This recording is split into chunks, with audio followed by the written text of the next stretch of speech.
मित्रों, मेरा नाम क्या है मुझे नहीं पता और इस वीडियो क्लिप बनाने के पीछे भी क्या मतलब है, ये आप लोग हमारे वक्तव्य को सुनकर समझ सकते हैं।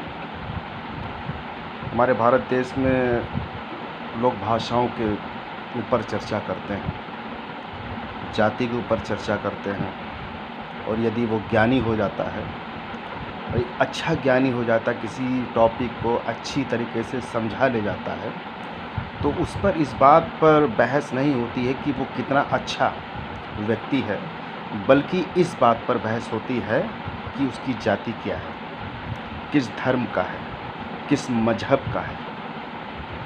बड़ी शर्म आती है हमारे देश के ऐसे बुद्धिजीवियों पर, कट्टरपंथियों पर, ये सोचने का विषय। मिसाल के तौर पर हमारी फिल्म इंडस्ट्री में बहुत से ऐसे कलाकार हैं जो मुस्लिम हैं, किंतु उन्होंने हमारे देश में बल्कि पूरी दुनिया में नाम जो कमाया है वो अपनी कला के माध्यम से कमाया।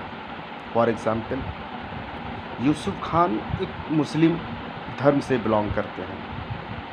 क्या जाति है इसके बारे में मैं अवगत नहीं हूँ, किंतु उन्होंने अपना एक नाम रखा दिलीप कुमार और उन्होंने सारे रोल अदा किए और फिल्म इंडस्ट्री नहीं बल्कि विश्व स्तर पर उन्होंने नाम कमाया और पब्लिक को पता ही नहीं है कि वो यूसुफ खान है, मगर उनको जो पहचान मिली वो उनकी काम की बदौलत मिली।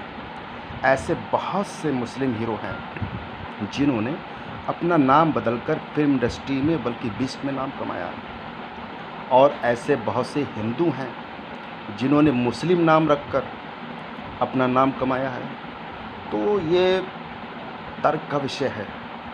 बात मैं ये सिर्फ कहना चाहता हूँ कि आखिर हमारी मातृभाषा क्या है। क्या मैं उर्दू बोलूँ तो क्या मैं मुस्लिम हो जाऊँगा और हिंदी बोलूँ तो क्या मैं हिंदुस्तानी हो जाऊँगा? ऐसा नहीं। भारत देश के अंदर जो भी व्यक्ति पैदा होता है, तो जब वो पैदा होता तो सबसे पहले क्या चिल्लाता है? रोते वक्त वो क्या बोलता है? माँ। गाय जो होती है वो क्या सबसे पहले बोलती है? माँ। ऐसे बहुत से जीव जंतु हैं जो साइंस रिसर्च कर रही है कि व्यक्ति जब पैदा होता है तो वो कौन सा वर्ड्स बोलता है। वो रिसर्च का विषय है, मैं उसकी गहराई पर नहीं जाना चाहता हूँ, मगर मैं अपने मुद्दे पर आना चाहता हूँ। मुद्दा ये है कि हमारे भारत देश में जो बिहार में खान सर के टॉपिक पर एक चर्चा हो रही है कि वो हिंदू हैं या मुस्लिम हैं, ये विषय बहुत शोर से चल रहा है। बात सिर्फ इतनी आती है, वो जिस टॉपिक को पढ़ाते हैं, हिस्ट्री का पढ़ाते हैं, ज्योग्राफी का पढ़ाते हैं, साइंस का पढ़ाते हैं, बड़े बड़े पीएचडी होल्डर हैं, रिसर्चर्स हैं, गोल्ड मेडलिस्ट हैं और राष्ट्रीय पुरस्कार अपने विषय में प्राप्त किए हुए हैं। बहस वो इस बात का नहीं करते कि इस टॉपिक को मैं खान सर से या अमित सर से बढ़िया पढ़ा सकता हूँ।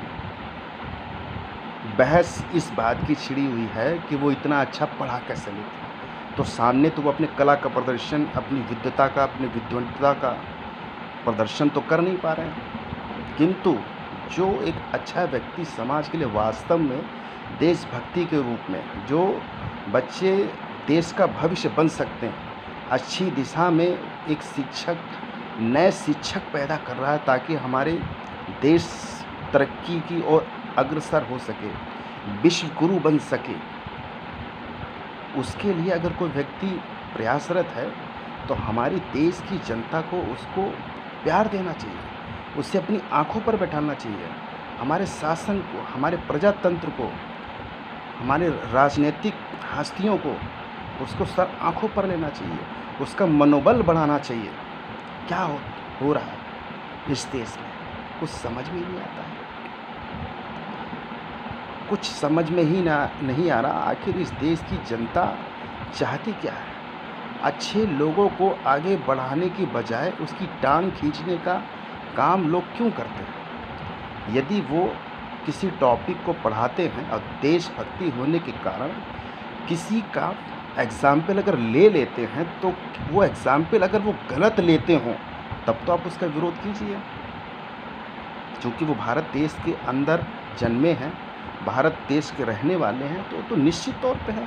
वो चाहे हिंदू हों, चाहे मुस्लिम हों, चाहे सिख हों, चाहे ईसाई हों, किंतु एक अच्छा शिक्षक देश हित में ही बात करेगा। और सबसे ज़्यादा ज़ोर ये है कि वो टॉपिक जो साल भर में बच्चे नहीं सीख पाते हैं, जिन्हें 5-5 साल लग जाते हैं, वो टॉपिक वो आधे घंटे और 1 घंटे में बिल्कुल जस्टिफ़ाई कर देते हैं, क्लियर करवा देते हैं, याद करवा देते हैं। कितना बड़ा कार्य कर रहे हैं। उनको तो जो भी सरकार की तरफ से सम्मान दिया जाए, मैं समझता हूँ वो बहुत छोटा होगा। और हमारे देश की तरक्की हमारे देश के बच्चों से है।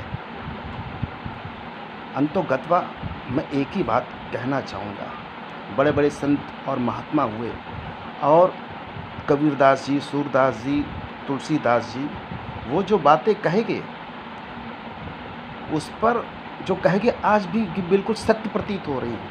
आखिर क्यों? इस पर हमारे साइंटिस्ट आज भी रिसर्च कर रहे हैं, किंतु जितना फॉरेन के लोग रिसर्च करके तरक्की कर ले जा रहे हैं, उतना हमारे देश के साइंटिस्ट रिसर्च को बिल्कुल सरकार की तरह पेंडिंग में डाल देते हैं और पूर्ण रूप से निष्कर्ष पर ना निकलकर एक राजनीतिक स्टंट बना देते हैं, सिर्फ एक राजनीतिक स्टंट। तो मित्रों, मैं आपसे ये ही सिर्फ कहना चाहूँगा कि इस देश में जो भी मुस्लिम हैं, सिख हैं, ईसाई हैं, हिंदू हैं, वो एक विद्वान, एक ज्ञानी व्यक्ति का समर्थन करें। और निश्चित तौर पे मैं उम्मीद करता हूँ व्यक्ति चाहे बाहर से किसी भी मज़हब का हो, उसकी क्वालिटी, उसकी बात करने का तरीका, उसका जज्बा ये बिल्कुल साबित कर देता है कि वो देशभक्त है या नहीं है। जय हिंद सर।